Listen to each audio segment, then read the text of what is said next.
everybody, welcome back. It's Ashley here, and today I'm coming at you guys with a brand new tutorial. This one is all about how I turned these old cane chairs into the rustic distressed chairs that you saw previously. So for prep work, all I did was wash these down with soapy water and I sanded them just a little. In this next clip, I'm just going to be spraying down the chairs with spray paint, and I did about 4 coats of spray paint. Okay, so the next step is staining. So the stain that I chose to use was dark walnut. That is one of my favorite stains. I use it like all the time. And what you're basically going to do is just coat the stain onto the chair, and you're going to leave it on there for a couple of minutes or however long you feel you need to leave it on there.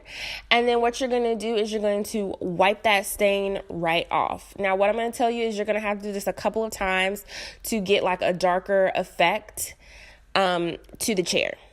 So what I'm showing you here is how I am using this stain as you would a dark wax or maybe a glaze.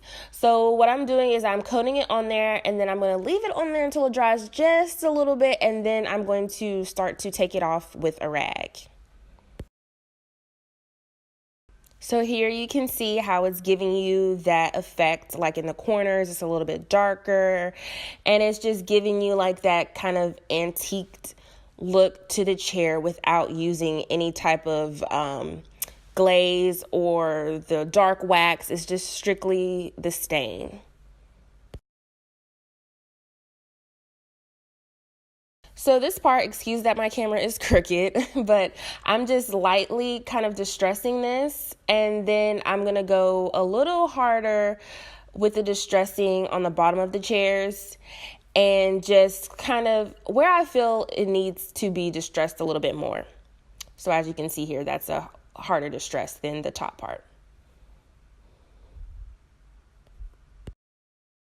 So now we go to the reupholstering. So what I'm going to do is simply flip the chair over, and I am going to start to take the staples out of the chair. Now, if you guys want to see a how-to video of how to reupholster, just let me know, because I'm literally going to skim through this part of the tutorial. So the next step is going to be using this low loft batting, and I'm just going to wrap it around the cushion. I like to reuse the cushions that are already on there. If they're not like messed up or anything, I'll reuse them. So I'm just, as you can see here, just wrapping it around, and then I'm going to flip it over. And what I do as well is I'm going to put an extra batting cover on top so that it'll kind of round off the edges when I'm stapling the fabric to the chair.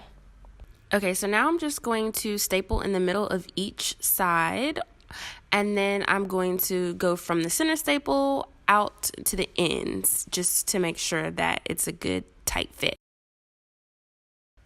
All right, so after I've put the fabric on, as you can see here, there's a gap into the chair. So what I'm going to do is I'm going to flip it around.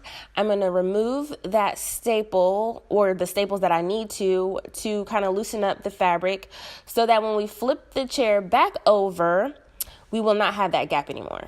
There you go, it's gone. All right, so now that we have the cushion on there and make sure it fits on there nicely, we're just going to simply screw it back onto the chair. Okay, so now we're moving on to the trim. So basically all I'm doing is I'm going to take my hot glue gun and I'm going to hot glue the trim around the chair. This is a very simple step to do. Okay, so the next step is going to be using this ruler and making sure that the trim is 1 inch apart from each other. Pete Riley in the bottom corner there, mom life. I got the trim from Hobby Lobby, and I got the Nailheads from Walmart. And I went back with some glue to make sure that they were secured on there tightly. All right, and here we go, the finished product. So as you can see, there's some light areas and there are some dark areas in the chair, and that comes from just letting the stain maybe stay on a little bit longer in one area that you did not do in another.